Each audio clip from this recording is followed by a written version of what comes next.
कई बार हमारे जानने वाले लोग ही हमारी बुराई चाहते हैं, लेकिन हम उन्हें सही से पहचान नहीं पाते। आज की घटना में कुछ ऐसा ही है, लगातार 5 सालों में 3 लोगों को इस दुनिया से अलविदा कर दिया जाता है। पुलिस इसकी तलाश करती रहती है, लेकिन किसी का नाम या फिर किसी का सुराग भी नहीं लग रहा होता है। लेकिन एक पुलिसकर्मी की हिम्मत और उसका जुनून की वजह से ये केस जब खुलासा होता है केस के बारे में कि आखिर कातिल जो है वह कौन है, आखिर क्यों ऐसा कर रहा है, तो सभी के पैरों तले जमीन खिसक जाती है। सो नमस्कार, आदाब, सत श्री अकाल दोस्तों, मैं करण राज, आप देख रहे हैं अनोखी अपराध। कई बार जो लोग होते हैं वह कहानियों को सोचते हैं कि फिल्मी है, लेकिन ये कहानियाँ जो होती है वह हमारे आसपास समाज में हो रही घटनाओं से प्रेरित होती है। ये घटना जो है महाराष्ट्र के भंडारा की है। वहीं की रहने वाली रोशनी, जिसकी उम्र 45 साल थी। रोशनी का पति विनोद, जिसकी उम्र 62 साल थी, वह काम से रिटायर होकर अपने घर पर ही रहा करता था। रोशनी के 3 बच्चे थे, 2 बेटा 1 बेटी, जो कि अभी पढ़ाई कर रहे होते हैं।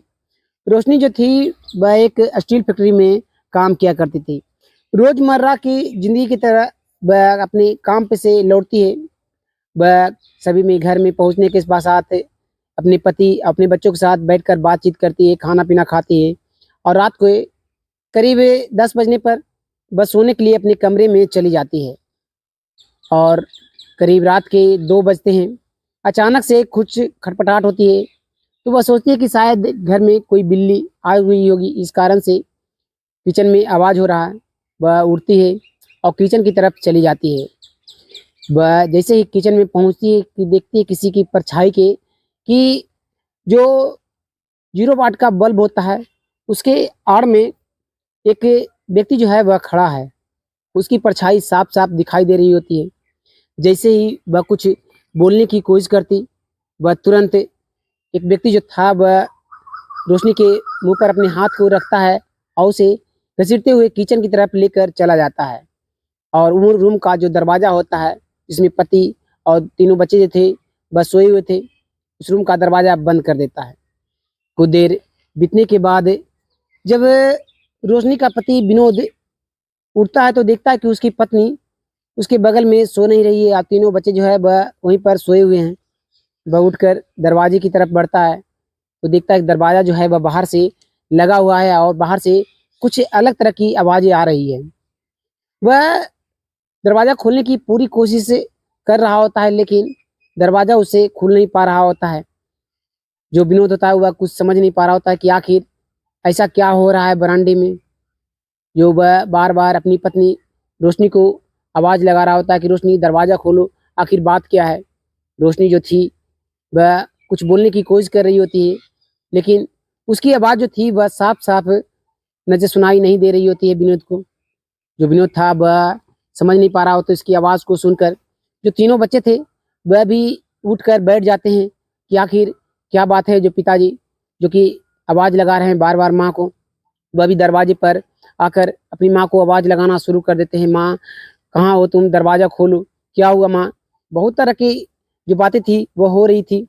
करीब आधे से 1 घंटे बीत जाने के बाद अचानक से वह आवाज़ जो होती है रोशनी की, वह आना बंद हो जाती है।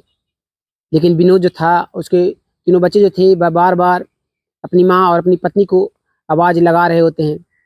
काफ़ी देर बीतने पर विनोद जो होता है वह अपने पड़ोसी के पास कॉल लगाता है। जो पड़ोसी होता है वह अपने काम पर गया हुआ होता है। वह अपनी पत्नी के पास से कॉल लगाता है कि विनोद भैया के घर पर जाओ और उसका दरवाज़ा जो है वह खोलो। वह जो विनोद का जो दोस्त होता है पड़ोसी, उसकी पत्नी उसके घर पर पहुंचती है और देखती है किचन की तरफ। जो रोशनी है वह किचन में बेहोश पड़ी हुई है। वह तुरंत दौड़ती हुई विनोद के कमरे के पास पहुंचती है और दरवाजे को खोलती है। जो विनोद होते हैं और तीनों बच्चे वह तुरंत बरामदे में तेजी से चिल्लाते हुए, रोशनी कहाँ हो तुम, करते हुए वह किचन की तरफ बढ़ते हैं तो देखते हैं कि किचन में जो रोशनी है वह गिरी हुई है और उसे इस तरीके से शरीर पर कपड़े हैं जैसे कि उसके साथ गलत करने की कोशिश की गई है। जो विनोद होते हैं वह अपनी पत्नी के गोद में उठाते हैं और उठाने की कोशिश करते हैं, लेकिन जो रोशनी होती है वह कुछ बोल नहीं रही होती है।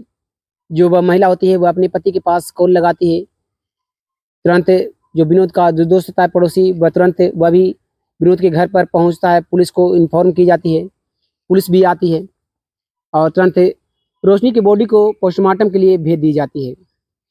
रोशनी के पोस्टमार्टम होने के बाद उसके हाथों में एक अंगूठी मिलती है। उस अंगूठी को विनोद को दिखाया जाता है कि रोशनी के हाथों में ये अंगूठी थी, ये आप रख लो। जो विनोद था वह देखता है कि अंगूठी कभी रोशनी को वह खरीद कर दिया ही नहीं।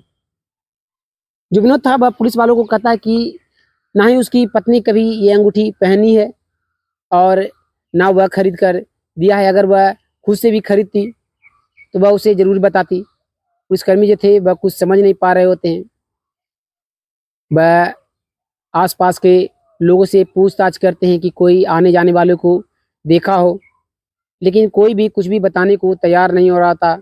उस घर में सीसीटीवी कैमरा भी लगा हुआ नहीं था, ना ही आसपास सीसीटीवी कैमरा कोई था। पुलिस तलाश करती हुई रहती है, लेकिन जो घर में चोर घुसे थे उन सब का एक भी सुराग नहीं मिल रहा होता है। धीरे धीरे समय गुजरता है। रोशनी का पति विनोद अपने तीनों बच्चों के साथ अपनी पहले की जिंदगी तरह खुशी से जीने लगते हैं और करीब 2 साल गुजर जाने के बाद उसी मोहल्ले में उसी तरीके से फिर से वही चीज़ दोहराया जाता है। घर में घुसता है और एक 19 साल की लड़की जिसका नाम काव्या होता है उसके साथ इसी तरीके से किया जाता है। वह अपने छत पर बालकनी में सोई हुई होती है और 3 लोग उसके घर में आते हैं। जो कि काव्या का भाई था, वह बगल में ही सोया हुआ था। वह उठने की कोशिश करता है, अपनी बहन को बचाने की कोशिश करता है, लेकिन तीनों लोग जो होते हैं वह काव्या के भाई को वहीं के पास के पिलर में बांध देते हैं और काव्या के साथ गलत संबंध बनाते हैं और उसके बाद उसे इस दुनिया से अलविदा कर देते हैं और उसके हाथों में वह रिंग को डालकर चले जाते हैं। सुबह के करीब 4 बज रहे होते हैं। जो काव्या के पिता थे वह बालकनी में पहुंचते हैं तो देखते हैं कि उनके बेटे के हाथों में रस्सी बंधी हुई है और पास में उनकी बेटी काव्या जो है वह बेड पे से नीचे गिरकर सोई हुई है। वह तुरंत अपनी बेटी को उठाने की कोशिश करते हैं, लेकिन उनकी बेटी जो थी वह इस दुनिया को छोड़कर चली जा चुकी थी। वह तुरंत अपने बेटे के हाथों को खोलते हैं और उससे पूछते हैं कि आखिर बात क्या है, ऐसा रात में क्या हुआ, तुमने आवाज़ क्यों नहीं लगाई। जो काव्या का भाई था वह सारी बातों को बताना शुरू करता है कि 3 लोग जो थे वह उसकी बालकनी में पहुँचे और उसके मुंह पर हाथ को रखकर उसकी आंखों में पट्टी बांधकर उसके हाथों को बांध दिए और पिलर में बांधकर वह उसकी बहन के साथ गलत किए और उसके बाद वह क्या किए वह नहीं जानते। इस बात को सुनते ही जो काव्या के पिता थे वह तुरंत पास के ही थाने में इन्फॉर्म करते हैं। पुलिस जो थी वह तुरंत पहुंचती है और काव्या की बॉडी को पोस्टमार्टम के लिए भेज दिया जाता है। अब फिर से वही चीज़ें मिलती है, एक अंगूठी जो काव्या के हाथों में थी, अंगुलियों में, वह काव्या के पिता को दिखाया जाता है कि क्या काव्या का ये अंगूठी है। लेकिन काव्या के जो पिता थे वह कहते हैं कि आज से पहले उन्होंने ये अंगूठी कभी नहीं देखी। वह अंगूठी काव्या के भाई को भी दिखाया जाता है। वह भी जो काव्या का भाई था वह भी बताता है कि आज से पहले वह भी कभी उस अपनी बहन के हाथों में वह अंगूठी कभी नहीं देखा। पुलिस जो थी वह कुछ समझ नहीं पा रही होती है। उसी बीच में एक पुलिसकर्मी जो था वह कहता है कि आज से करीब 2 साल पहले इसी मोहल्ले के तीसरी बिल्डिंग के चौथे फ्लोर पर जो रहने वाले विनोद हैं उनकी पत्नी के साथ बिल्कुल इसी पैटर्न से हुआ था। उसके हाथों में भी यही अंगूठी थी। इस बात को सुनकर पुलिसकर्मी जो थे वह समझ जाते हैं कि जो भी लोग हैं वह दोनों का कत्ल जो है वह एक ही व्यक्ति किया है, चाहे जो भी हो। पुलिस जो थी वह जांच पड़ताल करना शुरू कर देती है। समय जैसे बीत रहा होता है, आसपास के घर के जो लोग थे वह अपने अपने गेट पर और छज्जे पर सीसीटीवी कैमरा लगा चुके थे। उन सभी कैमरे को चेक किया जाता है।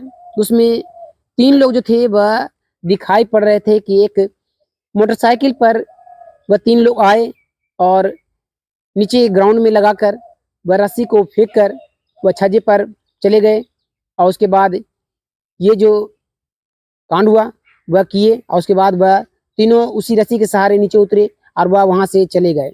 पुलिस जो थी वह उस मोटरसाइकिल के नंबर को किसी तरह से देखती है, उसे जूम करती है हर तरीके से, जो कि पुख्ता हो जाए कि हाँ वो उसका उससे 3 लोग जो थे वो आए थे, उस मोटरसाइकिल का जो नंबर था वह क्या था। जब पूरी तरीके से विश्वास हो जाता है, कन्फर्म हो जाता है, तो पुलिस जो थी वह तुरंत आरटीओ से उस नंबर का बारे में पता लगाती है कि आखिर वह मोटरसाइकिल जो है वह किसके नाम पर रजिस्टर है। तो पता चलता है कि एक संतोष नाम का एक व्यक्ति है जो कि 55 साल का है, उसके नाम पर वह मोटरसाइकिल रजिस्टर है। तुरंत पुलिस जो थी वह तुरंत संतोष के घर पर पहुंचती है, जो कि उस कॉलोनी के करीब 1 किलोमीटर की दूरी पर उसका घर था। पुलिस उसी घर पर पहुंचती है तो देखती है कि घर में एक लड़का है, जो कि इसका उम्र जो है वह 19 साल हो रहा होगा, और उसके पिता जो कि 55 साल के हैं, जिनका नाम संतोष है। पुलिस से पूछताछ करती है और संतोष के बेटे से भी पूछताछ करती है। जो संतोष का बेटा था वह पुलिस को देखकर वह पसीने पसीने हो रहा होता है। पुलिस जो थी वह देखती है कि संतोष के बेटे को पुलिस को देखते ही काफ़ी पसीने छूट रहे हैं। पुलिस तुरंत संतोष के बेटे को अपने साथ जीप में बैठाती है और थाने लेकर चली जाती है और उसे कड़ी से पूछताछ करना शुरू कर देती है ये कि आखिर तुम्हारे पसीने इतने क्यों छूट रहे हैं, पुलिस को देखकर आखिर बात क्या है, तुम सही तरीके से बता दो, वरना बहुत तरीके हैं तुमसे सच्चाई उगलवाने का। जो संतोष का बेटा था वह बताना शुरू कर देता है। वह बताता है कि उसका नाम पिंटू है, उसका एक और दोस्त है जिसका नाम राहुल है, और एक जो कि नाम दीपक है। वह तीनों मिलकर एक रात को पार्टी कर रहे होते हैं साल 2018 में, और उसी समय पार्टी करने के दौरान वो लोग कहें कि शराब के साथ कुछ और इंजॉयमेंट होनी चाहिए।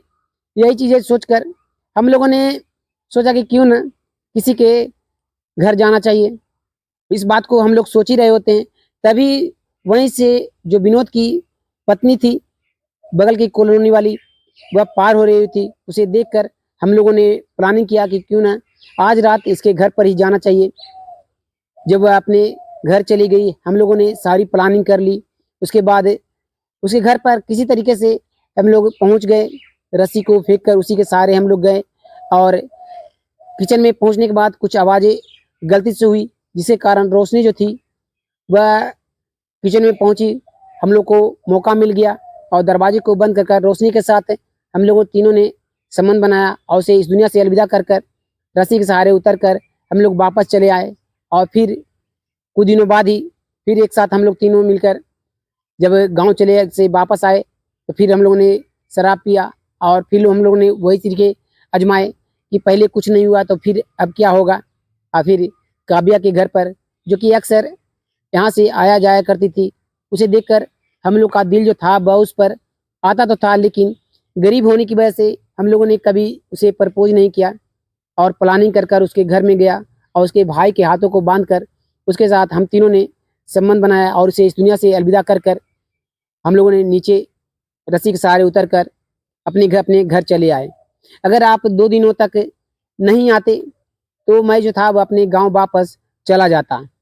पुलिस जैसे ही इस बात को सुनती है वह तुरंत राहुल और दीपक को बताए अनुसार पुलिस तलाश करती है और उसे ढूंढकर जेल की सलाखों के पीछे तीनों को कर देती है, और संतोष के बेटे पिंटू को बयानों को नोट करती है और कोर्ट में पेश करती है, और उन तीनों को बयानों के अनुसार कोर्ट उन तीनों को उम्र कैद की सज़ा दे देती है।